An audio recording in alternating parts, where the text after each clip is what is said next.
I'm Henderson in the Washington Post workroom from the Tampa RNC convention. I am here with ex-Governor Bob Ehrlich. I should still call you Governor, though. Yes, that's right. You get that title for life. I'm called worse. I do. It's nice. It's nice. So I'm going to call you Governor. So tell me what you're hoping comes out of this convention for Republicans. What needs to be the takeaway for Americans? First of all, this is not the old days, as you well know. So for students of political science, where they had the back room and the cigar smoke and the votes and all the deals were cut, it's all done. This is an infomercial. This is a party plus an infomercial. So you have to understand what it is and nothing more. The infomercial, though, is relevant. The infomercial completes the picture that we want to paint, obviously, for the voters of Mitt Romney, of Ann Romney, of the Republican ticket, particularly Paul Ryan, by the way, who's still not well known.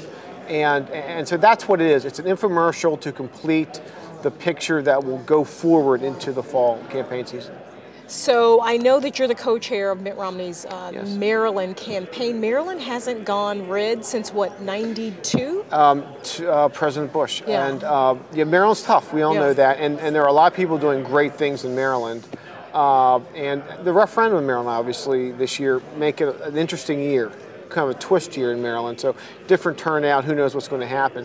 My job, that's my title, but my job is surrogate for Mitt Romney, and it's been that for many, many months. So I do a lot of the cable, I do interviews, I do a lot of cable appearances, and I'm increasingly going to be on the road, particularly in Pennsylvania for Mitt. Okay, so your political future, do you have another run in your bones? Certainly not in Maryland.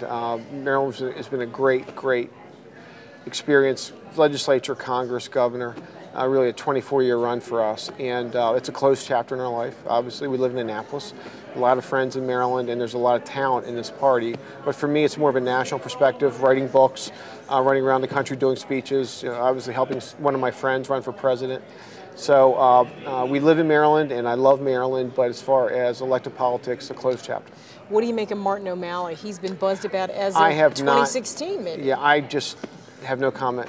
Have you no comment? No, I can't really win that. Right. Obviously, whatever I say could be misinterpreted, and it is what it is. In terms of your party, and maybe we shouldn't play this hypothetical game, who are the up-and-coming stars? I mean, I can't answer that either. Yeah, you can't because well, you can talk about the stars. There are some stars, obviously, and by the way, a couple of them run for Congress this cycle. You have Tony O'Donnell and Nancy Jacobs running. Tony, obviously, leader in the House. You have, obviously, Andy Harris with a very safe seat now, given the redraw in lines. A very exciting young Senate candidate, as you know, Bongino. So there's real talent there.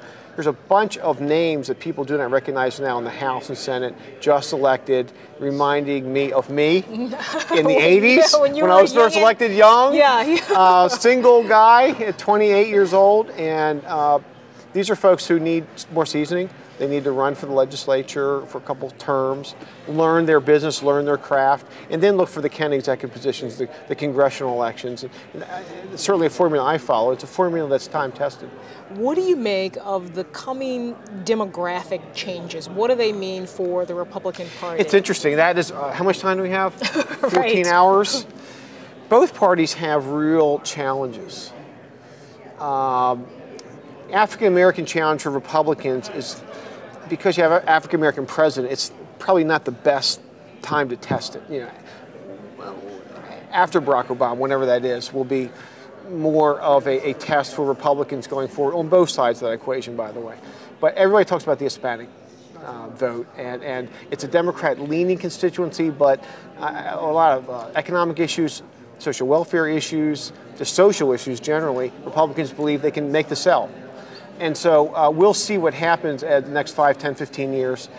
Both parties have interesting gender gaps, by the way. Republicans have a major gender gap with women. Democrats have a major gender gap with men.